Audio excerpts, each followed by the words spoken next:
From our Abuja studios in Nigeria, welcome to a fresh edition of Headlines Nigeria on NITV. I am Grace Ukot. As always, we have summaries of headlines from our national dailies. We'll take a look at our first paper today. Vanguard says Aganga emerges World Bank chairman. Minister of Finance, Mr. Olusegun Aganga in Washington, D.C. has emerged as a new chairman of the board of World Bank and International Monetary Fund after a keenly contested election.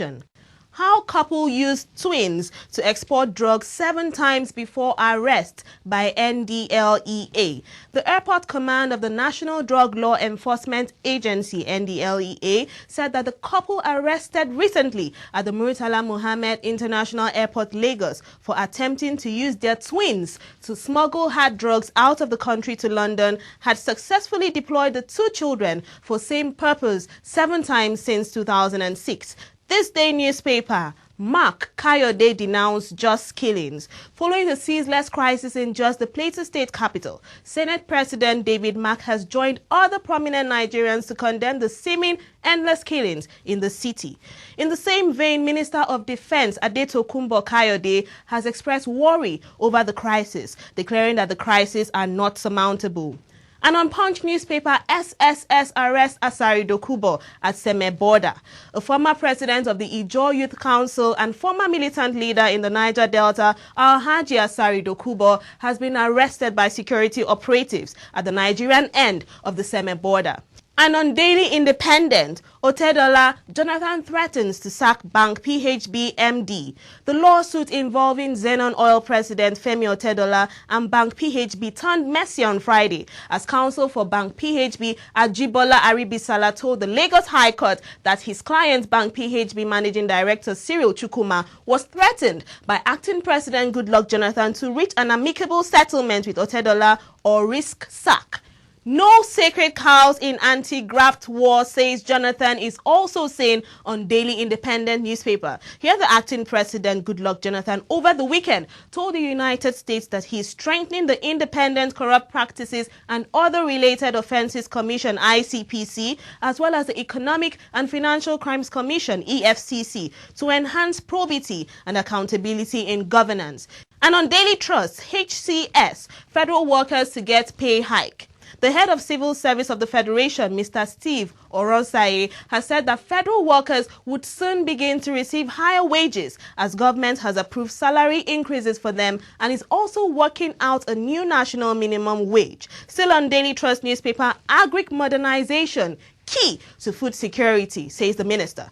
And moving over to politics, next newspaper says other parties should not emulate the PDP. Babangida. Nigeria's former military president Ibrahim Babangida has advised other parties in the country not to imitate the measures adopted by the People's Democratic Party PDP in handling disagreements among members.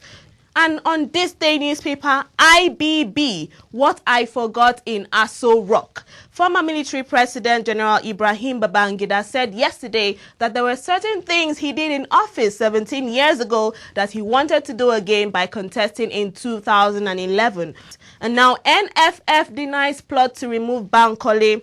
A nascent group in the House of Representatives, the Nigeria First Forum, has officially dissociated itself from reports linking it to a purported impeachment move against the Speaker of the House, Honorable Dimeji Bankole, and some top officials of the Legislative House. Punch newspaper, Jonathan faults PDP's suspension of Nnamani, Masari, others. This story says that the acting president, Dr. Goodluck Jonathan, sharply disagreed with the leadership of the People's Democratic Party over the suspension of 19 key members of the party on Thursday. And now on business news, Guardian newspaper says Sanusi attends Islamic Financial Services Board meeting in Sudan. The governor of the Central Bank of Nigeria, Malam Sanusi Lamido Sanusi, led a delegation from the CBN to the 16th meeting of the Council of Islamic Financial Services Board in Khartoum, Sudan recently. And on Vanguard newspaper, Jimoh Ibrahim acquires Virgin Nigeria. Top Nigerian tycoon and group managing director of Nikon Group and Global Fleet, Chief Jimoh Ibrahim, over the weekend bought over Virgin Nigeria Airline, the nation's official carrier, selling stressed banks. CBN Governor Mr. Lamido Sanusi has held discussions with some foreign interests on acquiring equities in some of the banks whose top managers were sacked. And now moving over to sports, this day newspaper has a headline tagged "Good Luck." The acting president, Goodluck Jonathan, will personally send for the Super Eagles as they depart the country on May 23rd to commence their World Cup campaign in South Africa. Northeast endorses Lulu for another term. The entire Northeast geopolitical zone of the country on Friday unanimously endorsed the Nigeria Football Federation President, Sani Lulu Abdullahi, the first Vice President, Amanze Uchegbulam, and Taiwo Ogunjobi. And on Punch newspaper, Bio urged to focus on all sports. The Nigeria Boxing Board of Control Secretary, Mr. Remi Aboderin, has urged the Minister of Sports, Ibrahim Bio, to promote all sports in the country. And that's all we can take on this edition of the program. I am Grace Ukot. Thanks for logging on.